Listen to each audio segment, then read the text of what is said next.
بسم اللہ الرحمن الرحیم۔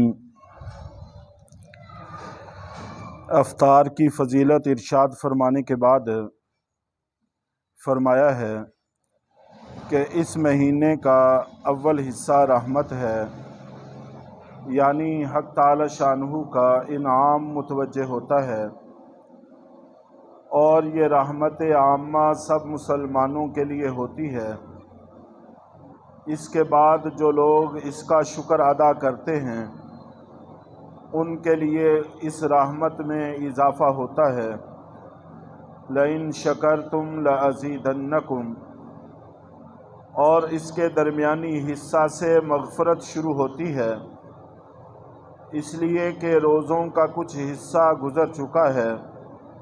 اس کا معاوضہ اور اکرام مغفرت کے ساتھ شروع ہوتا ہے، اور آخری حصہ تو بالکل آگ سے خلاصی ہے ہی۔ اور بھی بہت سی روایات میں ختم رمضان پر آگ سے خلاصی کی بشارتیں وارد ہوئی ہیں۔ رمضان کے 3 حصے کیے گئے، جیسا کہ مضمون بالا سے معلوم ہوا۔ بندہ ناچیز کے خیال میں 3 حصے رحمت، مغفرت اور آگ سے خلاصی کے درمیان میں فرق یہ ہے کہ آدمی 3 طرح کے ہیں۔ ایک وہ لوگ جن کے اوپر گناہوں کا بوجھ نہیں، ان کے لیے شروع ہی سے رحمت اور انعام کی بارش شروع ہو جاتی ہے۔ دوسرے وہ لوگ جو معمولی گناہگار ہیں، ان کے لیے کچھ حصہ روزہ رکھنے کے بعد ان روزوں کی برکت اور بدلے میں مغفرت اور گناہوں کی معافی ہوتی ہے۔ تیسرے وہ لوگ جو زیادہ گناہگار ہیں، ان کے لیے زیادہ حصہ روزے رکھنے کے بعد آگ سے خلاصی ہوتی ہے، اور جن لوگوں کے لیے ابتدا ہی سے رحمت تھی، ان کے گناہ بخشے بخشائے تھے، ان کا تو پوچھنا ہی کیا، ان کے لیے رحمتوں کے کس قدر انبار ہوں گے۔ اس کے بعد حضور صلی اللہ علیہ وسلم نے ایک اور چیز کی طرف رغبت دلائی ہے کہ آقا لوگ اپنے ملازموں پر اس مہینے میں تخفیف رکھیں، اس لیے کہ آخر وہ بھی روزہ دار ہیں۔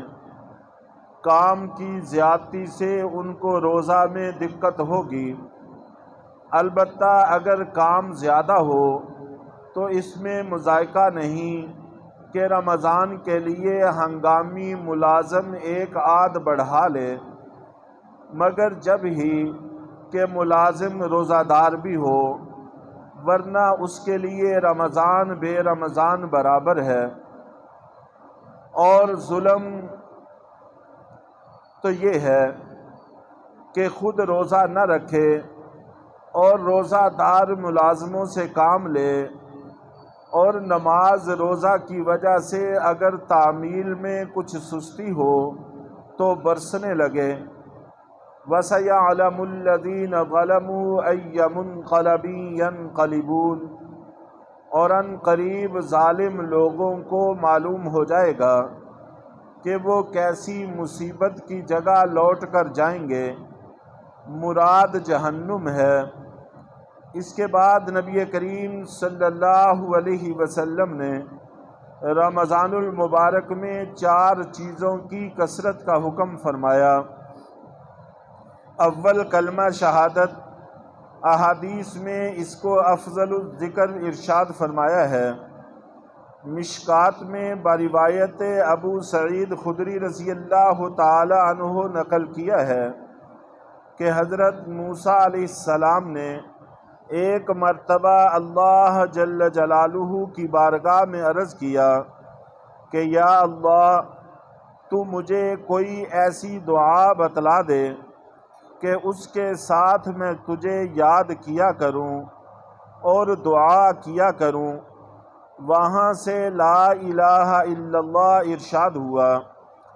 حضرت موسیٰ علیہ السلام نے عرض کیا کہ یہ کلمہ تو تیرے سارے ہی بندے کہتے ہیں، میں تو کوئی دعا یا ذکر مخصوص چاہتا ہوں۔ وہاں سے ارشاد ہوا کہ موسیٰ، اگر ساتوں آسمان اور ان کے آباد کرنے والے میرے سوا یعنی ملائکہ اور ساتوں زمین ایک پلڑے میں رکھ دیے جائیں اور دوسرے میں کلمہ طیبہ رکھ دیا جائے تو وہی جھک جائے گا۔ ایک حدیث میں وارد ہوا ہے کہ جو شخص اخلاص سے اس کلمہ کو کہے، آسمان کے دروازے اس کے لیے فوراً کھل جاتے ہیں اور عرش تک پہنچنے میں کسی قسم کی روک نہیں ہوتی، بشرطے کہ کہنے والا کبائر سے بچے۔ عادت اللہ اسی طرح جاری ہے کہ ضرورت عامہ کی چیزوں کو کثرت سے مرحمت فرماتے ہیں۔ دنیا میں غور کرنے سے معلوم ہوتا ہے کہ جو چیز جس قدر ضرورت کی ہوتی ہے اتنی ہی عام ہوتی ہے۔ مثلاً پانی ہے کہ عام ضرورت کی چیز ہے، حق تعالی شانہ کی بے پایاں رحمت نے اس کو کس قدر عام کر رکھا ہے، اور کیمیا جیسی لغو اور بیکار چیز کو مفقود کر دیا۔ اسی طرح کلمہ طیبہ افضل الذکر ہے۔ متعدد احادیث سے اس کی تمام اذکار پر افضلیت معلوم ہوتی ہے۔ اس کو سب سے عام کر رکھا ہے کہ کوئی محروم نہ رہے، پھر بھی اگر کوئی محروم رہے تو اس کی بدبختی ہے۔ بالجملہ بہت سی احادیث اس کی فضیلت میں وارد ہوئی ہیں جن کو اختصاراً چھوڑ دیا جاتا ہے۔ دوسری چیز جس کی کثرت کرنے کو حدیث بالا میں ارشاد فرمایا گیا وہ استغفار ہے۔ احادیث میں استغفار کی بھی بہت ہی فضیلت وارد ہوئی ہے۔ ایک حدیث میں وارد ہوا ہے کہ جو شخص استغفار کی کثرت رکھتا ہے، حق تعالی شانہ ہر تنگی میں اس کے لیے راستہ نکال دیتے ہیں اور ہر غم سے خلاصی نصیب فرماتے ہیں، اور اس ایسی طرح روزی پہنچاتے ہیں کہ اس کو گمان بھی نہیں ہوتا۔ ایک حدیث میں آیا ہے کہ آدمی گناہ گار تو ہوتا ہی ہے، بہترین گناہ گار وہ ہے جو توبہ کرتا رہے۔ ایک حدیث قریب آنے والی ہے کہ جب آدمی گناہ کرتا ہے تو ایک کالا نقطہ اس کے دل پر لگ جاتا ہے، اگر توبہ کرتا ہے تو وہ دھل جاتا ہے ورنہ باقی رہتا ہے۔